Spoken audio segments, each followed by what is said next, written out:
আসসালামু আলাইকুম রহমতুল্লাহ। কুমিল্লা দক্ষিণের জাকারিয়া তাহের সুমনের বিরুদ্ধে দুদক মামলা করেছে, তাকে আটকিয়ে দিয়েছে। নির্বাচনের মনোনয়ন প্রার্থী, সরাসরি বিএনপি তাকে মনোনয়ন দিয়েছে। তিনি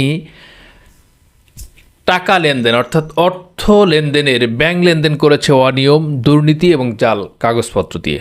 647,68,00,০০,০০০ টাকার অনিয়ম পেয়েছে। দক্ষিণ জেলা বিএনপির সভাপতি এবং কুমিল্লা ৮ আসন থেকে বিএনপির মনোনীত সংসদ সদস্য প্রার্থী জাকারিয়া তাহের সুমনের বিরুদ্ধে মামলা করেছে দুদক। জাল কাগজপত্রের মাধ্যমে 647,68,00,০০০ টাকা ঋণ গ্রহণ ও অর্থ আত্মসাতের অভিযোগে দুদক এই মামলা করেছে। প্রশ্ন হচ্ছে, আজকের এই বিষয়টা নিয়ে অনেকগুলো কথা আছে, কিন্তু প্রশ্ন হচ্ছে এটা যে যারা মদিনা সনদে দেশ চালাতে চাচ্ছে, যারা রসুল সাল্লাল্লাহু আলাইহি সাল্লামের দেখানো পথ মতদর্শ অনুযায়ী চালাতে চাচ্ছে, তাদের এই নীতি নির্ধারকরা কিভাবে দেশের পরিধি বা দেশের জনগণকে স্বচ্ছতার দিকে নিয়ে আসবে। যারা টেন্ডারবাজি করছে, দখলবাজি করছে, অনিয়ম করছে, ঘুষ বাণিজ্য করছে, দুর্নীতি করছে, ব্যাংক লুট করছে, সকল কিছু অনিয়ম করে ঋণগ্রস্ত করে বাংলাদেশের অর্থনৈতিক অবস্থানকে পঙ্গু করেছে, তারা কিভাবে মদিনা সনদে দেশ চালাবে। আজকের অনেকগুলো প্রশ্ন আপনাদের কাছে রয়েছে। আজকে বেশ কিছু তথ্য নিয়ে আপনাদের সামনে এসেছি এবং ইতিমধ্যে আমরা দেখতে পেয়েছি বাংলাদেশ জামাত ইসলামী 8 থেকে 10 দলে রূপান্তরিত হয়েছেন। এনসিপি, এলডিবি যুক্ত হয়েছে জামাতের সাথে। চরমোনাই, মামুনুল হক সহ যারা বিগত দলে ছিলেন 8 দল সমমনা, এবং তার সাথে যুক্ত হয়েছেন বর্তমানে আরও 2 দল, এলডিপি এবং এনসিপি। আপনারা কি মতামত দিবেন অবশ্যই আমাদের ভিডিও কমেন্টে জানিয়ে দেবেন। সম্মানিত ভিউয়ার্স, আপনাদের কাছে বিস্তারিত তথ্যের জন্য আজকের ভিডিওটি কমেন্ট করুন, মন্তব্য করুন এবং সাবস্ক্রাইব করুন। প্রত্যেককে আমন্ত্রণ জানাচ্ছি আমাদের ভিডিও সেকশানে কমেন্ট করবেন তো করবেনই, অবশ্যই লাইক করবেন, না হলে ডিসলাইক করবেন।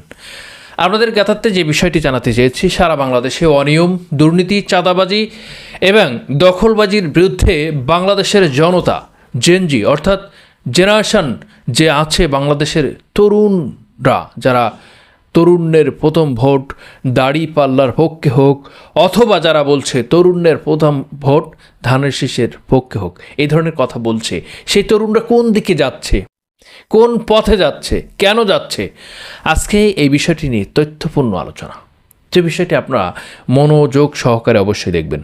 সম্মানিত ভিউয়ার্স, সারা দেশে অনেকগুলা নমিনেশন পরিবর্তন হচ্ছে। যাদেরকে নমিনেশন দিয়েছিলেন সে প্রায় 25 জায়গায় পরিবর্তন হচ্ছে, কিন্তু অনেক জায়গাতে আন্দোলন, সংগ্রাম, জ্বালাও পোড়াও বিভিন্ন রকম হচ্ছে। কিন্তু নমিনেশন নিয়ে কেন জ্বালাও পোড়া হবে? এটা তো আসলে একটা জনদুর্ভোগ, মানুষের ভোগান্তি, মানুষের জাতীয় নিরাপত্তার সমস্যা এবং জাতীয় সম্পদ ক্ষতিগ্রস্তের একটি কারণ হয়ে দাঁড়িয়েছে। এবং আপনি যখনই জাতীয় কোনো সম্পদকে, অথবা গাড়িকে, অথবা বাড়িকে, অথবা কোনো অফিসকে, অথবা কোনো জাতীয় কোনো স্ট্র্যাটেজিকে আপনি যখন ভেঙে দিবেন, যখন পুড়িয়ে দিবেন, যখন ধ্বংস করবেন, তখন বাংলাদেশের মানুষের ক্ষতির জন্য আপনি দায়ী কিনা, এই বিষয়টা আপনাকে অবশ্যই মাথায় রাখতে হবে। আপনি হয়তোবা বেসরকারি কোনো মালিকানা প্রতিষ্ঠান গাড়ি পুড়িয়ে দিচ্ছেন, অথবা কোনো লঞ্চে আগুন দিচ্ছেন, অথবা কোনো ট্রেনের বগিতে আগুন দিচ্ছেন, অথবা জনদুর্ভোগ তৈরি করে বাংলাদেশের মানুষকে কষ্ট দিচ্ছেন। সেটাকে ইনসাফ, ন্যায় এবং মদিনা সনদের মধ্যে পড়ে কিনা অবশ্যই জানিয়ে দেবেন। সম্মানিত ভিউয়ার্স, সবচেয়ে বড় বিপদগ্রস্ত ব্যক্তি হচ্ছে আজকে এই জন্য হচ্ছে যে বিএনপি তারেক রহমানকে নিয়ে যে আয়োজন করলো, যে উচ্ছ্বাস করলো, যে আমেজ তৈরি করলো, যে হাইপেক তৈরি করলো, সেইটার মধ্যে কেন শহীদরা আসলো না? শহীদ ওসমান হাদির পরিবার সর্বশেষ যেটা, তাকেও আনা হলো না। এবং সর্বশেষ যে পরিস্থিতি, বাংলাদেশের যে 1400, 2000, 2500, 2700 মানুষ মৃত্যুবরণ করেছে, জীবন দিয়েছে, তাদের পরিবারের একজন ব্যক্তিকেও সেখানে হাজির করা হলো না। অথচ মির্জা ফখরুল আলমগীর বলেছেন, এই আন্দোলনে আমরা সরাসরি জড়িত নয়, ছাত্ররা জড়িত। কিন্তু তারা এই কথা বলছে ঠিকই, কিন্তু তাদের বিরুদ্ধে কেন?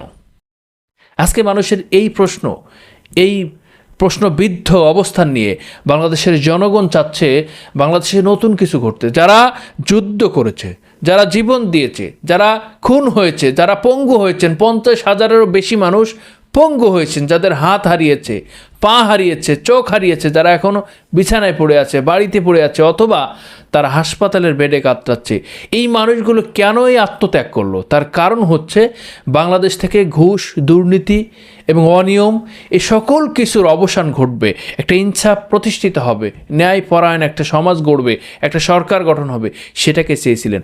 আজকে সেটার উল্টো পথে বিএনপি চলছে। এই উল্টো পথে চলার কারণে বিএনপিকে সারা দেশের মানুষ বয়কট করছে। আপনার কাছে আজকের উদাত্ত আহ্বান, এই সামগ্রিক বিষয় নিয়ে আপনার প্রশ্ন, আপনার মতামত, আপনার ব্যক্তিত্ব বা আপনার এলাকার অবস্থানকে কেন্দ্র করে আমাদের কমেন্ট বক্সে জানিয়ে দিবেন। দেখা হবে আগামী ভিডিওতে। আসসালামু আলাইকুম রহমতুল্লাহি আবরাকাত।